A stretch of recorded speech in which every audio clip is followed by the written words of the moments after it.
Now, side by side, I was pretty much able to see that the 12 Pro Max is bigger, I think, in every dimension. You do have the flat sides now on the 12 Pro Max, but honestly, the 12 Pro Max feels noticeably bigger in the hand, and I just feel like it's, a little bit trickier to hold because of I guess it's thinner than the 11 Pro Max, but it doesn't feel like it because it feels thicker.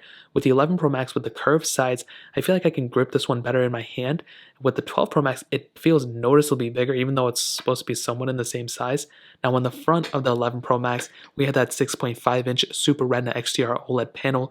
It was, a really decent resolution too. Now, there wasn't like a huge high refresh rate or anything, but the 12 Pro Max doesn't have it either, so there's no point talking about it.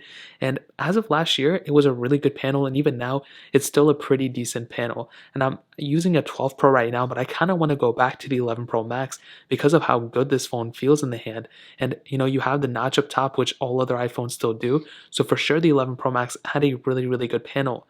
But now with the 12 Pro Max, it has gone up a little bit in terms of the size. So now we have that 6.7-inch Super Retina XDR OLED panel, and it's a little bit higher resolution, but honestly, looking at both, I don't think one is way better than the other one. They look about the same, and I will even tell you that if you have the 11 Pro Max, the panel itself is probably exactly the same. Maybe Apple said it was better or worse, I don't know. Obviously, they didn't say it was worse, but it kind of seems to me that they are roughly about the same, and I wouldn't go from one panel to the other just based off the way they look by any means, in my opinion.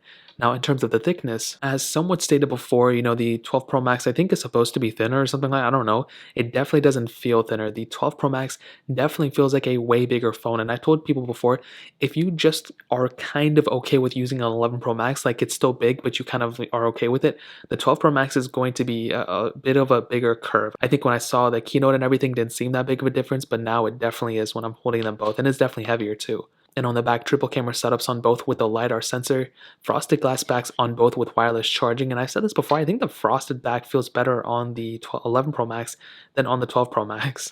So in terms of the outside, that pretty much covers it up. IP certification, the certification is better on the 12 Pro Max, but they're both pretty good. And that really pretty much covers it up. A big thing though, is that you are getting twice the amount of base storage on the 12 Pro Max, 128 gigs here versus the 64 gigs here. So that's kind of a big deal to some people, I'm sure. In terms of the software, they're both